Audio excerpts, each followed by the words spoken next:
दानोळी हादरलं, 25 लाखांच्या खंडणीसाठी अपहरण, काही तासातच व्यावसायिकाचा खून.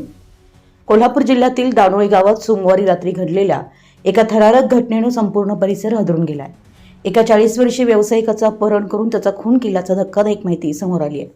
मृत व्यक्ती भरतेश राजगोंडा टोपगोंडा असं असून शेरीमाळा परिसरातील शेतात ही घटना घडल्याचं समजते. विशेष म्हणजे अपहरणानंतर आरोपींनी तब्बल 25 लाख रुपयांची खंडणी मागितल्याची माहिती पुढे आली आहे.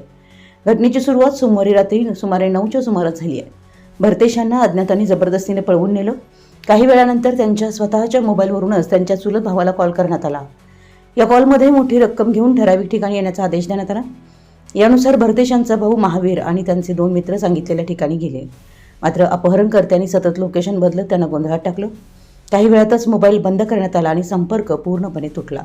दरम्यान काही तासानंतर भरतेश यांचा खून झाल्याची माहिती समोर आली आणि एकच खळबळ उडाली. घटनेची माहिती मिळताच संतप्त ग्रामस्थांनी जयसिंगपूर पोलीस ठाण्याकडे धाव घेतली. अपहरणकर्त्यांच्या कॉलचं रेकॉर्डिंगही पोलिसांना देण्यात आलंय.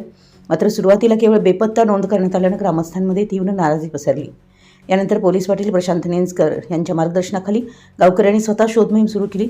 या शोधादरम्यान शहरीमाळा रस्त्यालगत उसाच्या शेतात भरतेश यांची गाडी आणि चप्पल आढळून आली. तसेच घटनास्थळी एका अनोळखी व्यक्तीचा मफलर आणि नाईट बूट सापडले, ज्यामुळे इथे झटापट झाल्याचं स्पष्ट संकेत मिळालेत. घटनेची गंभीरता लक्षात घेऊन सकाळी पोलीस निरीक्षक गोरे घटनास्थळी दाखल झाले. यावेळी ग्रामस्थांनी पोलिसांच्या उशिरा झालेल्या कारवाईवर संताप व्यक्त करत अधिकाऱ्यांना जाब विचारला. पोलिसांनी तपास सुरू असून लवकरच आरोपींना अटक करण्यात येईल असं आश्वासन दिले. या संपूर्ण प्रकरणामागील नेमकं कारण काय आणि आरोपी कोण याकडे आता सर्वांचं लक्ष लागून राहिलंय. आपल्या परिसरातील महत्त्वाच्या बातम्या पाहण्यासाठी आमच्या नवसंकेत न्यूज चॅनलला यूट्यूबवर सबस्क्राईब करा आणि बेल आयकॉन प्रेस करा.